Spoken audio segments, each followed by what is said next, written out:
भगवान आप तो जानते हो कि मुझे बोझा ढोना पड़ेगा, और आपने 40 वर्ष का आयु जो मुझे प्रदान कर दिया, 40 वर्ष तक बोझा ढोता रहूंगा तो विश्राम कब करूंगा। इसलिए प्रभु इतना लंबा आयु नहीं चाहिए, मैं बोझा ढो ढो के थक जाऊंगा, मेरा आधा आयु लौटा लो प्रभु, लौटा। भगवान भोलेनाथ ने गधा का आधा आयु लौटा। थोड़ी देर के बाद मनुष्य रोते हुए आया। भगवान ने पूछा तुमको क्या हो गया, तुम रोते क्यों हो। मनुष्य ने कहा भगवान 40 बरस में मेरा धनिया का चटनी नहीं होगा, इसी में क्या करूं, मुझे और आयु चाहिए। बोले तेरे लिए मेरे पास आयु नहीं है, बोले जहां से भी ढूंढ के देना पड़ेगा। भगवान ने कहा अभी अभी गधा ने आयु घुमाया है, लोगे बोले दे दो। गधा का आयु मनुष्य को दे दिया। मनुष्य का आयु कितना हो गया, 60 वर्ष। थोड़ी देर के बाद कुत्ता रोते हुए आ गया। भगवान ने बोला तुमको क्या हुआ। कुत्ता ने कहा भगवान आप तो जानते हो कलयुग है, कलयुग में लोग घर घर में शौचालय बना लेंगे। आपके इधर तो बाहर में जाने से चलता है ना, हमारे नेपाल में बाहर जाओगे खेत वाला देख लेंगे तो वह उठा के आपके आंगन में रख देगा। और सरकारी काम तो आपका एक भी नहीं बनेगा, आपका बच्चों को एडमिशन भी स्कूल में नहीं होगा बिना शौचालय।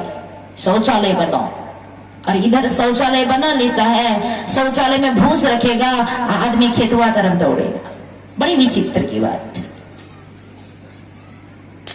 बोले घर घर में लोग शौचालय बना लेंगे, मेरा आहार तो बंद हो जाएगा और लोगों के घर में दौड़ूंगा, लोगों का तो अपना पेट पोषना भारी होगा, मेरे लिए दाना कौन छोड़ेगा। भगवान मैं भूखा भूखा रह नहीं सकता, इसीलिए मेरा आधा आयु आप लौटा लो प्रभु। फिर भगवान ने कुत्ता का आधा आयु लौटा लिया। कुत्ता का आयु 20 वर्ष रहा। थोड़ी देर के बाद मनुष्य रोते हुए आ गया। भगवान ने बोला तुमको क्या हुआ। बोले भगवान 60 वर्ष में मैं तो अपना बेटा सबको हिस्सा बंटा भी नहीं कर पाऊंगा बढ़िया से, इसीलिए मुझे और आयु चाहिए। भगवान ने कहा तेरे लिए मेरे पास आयु नहीं है। बोले जहां से हो देना पड़ेगा। भगवान ने कहा अभी अभी कुत्ता ने घुराया, लोगे बोले दे दो। मनुष्य का आयु कितना हो गया, 80 वर्ष हो। थोड़ी देर के बाद उल्लू रोते हुए आ गए। भगवान ने कहा तुमको क्या हो गया। बोले भगवान आप तो जानते हो कि जब लोग दाना पानी सुखाएंगे तब उस समय आप मेरे आंखों में पट्टी बांध दोगे, और जब दाना पानी सुखा के लोग समट के सो जाएंगे तब मेरे आंखों का पट्टी तुम खोल दोगे, तो मैं खाऊंगा क्या। सुबह शाम तो गाछ में लटकता रह जाऊंगा, मैं भूखा नहीं रख सकता प्रभु, इसीलिए आधा आयु लौटा लो भगवान, लौटा लो। तो आधा आयु घुमा दिया। उल्लू का आयु 20 वर्ष रहा। थोड़ी देर के बाद मनुष्य फिर रोते हुए आ गया। अब सभी को पता है जहाँ पोखर हो, नदी हो, वहां तो मछली रहती है, उनके बाल बच्चे घर वाला सब रहता है, तो उनके बच्चे उनसे पूछती है माँ हम जल में रहते हैं, हमें अंग्रेजी में लोग फिश कहते हैं, हम जल में रहते हैं, लोग अंग्रेजी में हमें फिश कहते हैं, जो जमीन में रहता है उसको क्या कहता है। उसकी माँ कहती है हम जल में हैं इसलिए हम फिश कहलाते हैं, जो जमीन में रहता वह सेल्फिश स्वार्थी कहलाता। ये स्वार्थी मानव फिर रोते हुए आ गया। भगवान ने बोला तुमको क्या हुआ। बोले भगवान 80 वर्ष में क्या होगा, मुझे और आयु चाहिए। भगवान ने कहा तेरे लिए मेरे पास आयु नहीं है। बोले जहां से भी हो देना पड़ेगा। भगवान ने कहा अभी अभी उल्लू ने लौटाया है, लोगे बोले दे दो। मनुष्य का आयु 100 वर्ष हो, पर जरा विचार करके हम देखें 100 वर्ष तक मानव ठीक ठाक जी पाता है कि नहीं। 40 वर्ष तक का आयु भगवान का दिया हुआ आयु है, इसीलिए 40 वर्ष तक मानव ठीक ठाक रहता।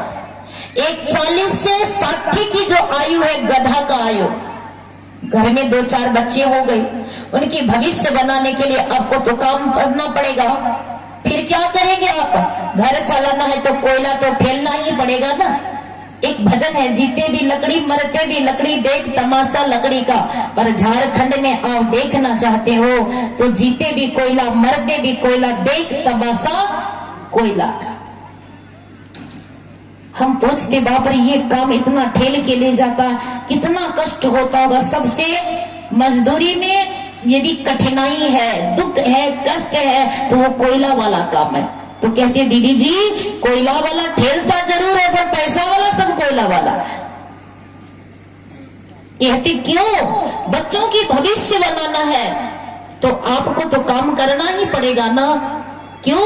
क्योंकि आयु आपको गधा का मिला है तो बोझ भी गधा की तरह ही ढोना होगा। तो आप 41 से 60 का आयु गधा का मिला है, जीवन भी गधा की तरह ही हो जाता।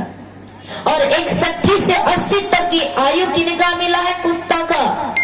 अब आप 61 के पार करोगे तो बेटा पुत्र हो जाएगा आपका। घर में 4 बेटा, पर चारों बेटा मिलकर 2 माँ बाप का कोई सेवा करता है? करता है? नहीं करता। अरे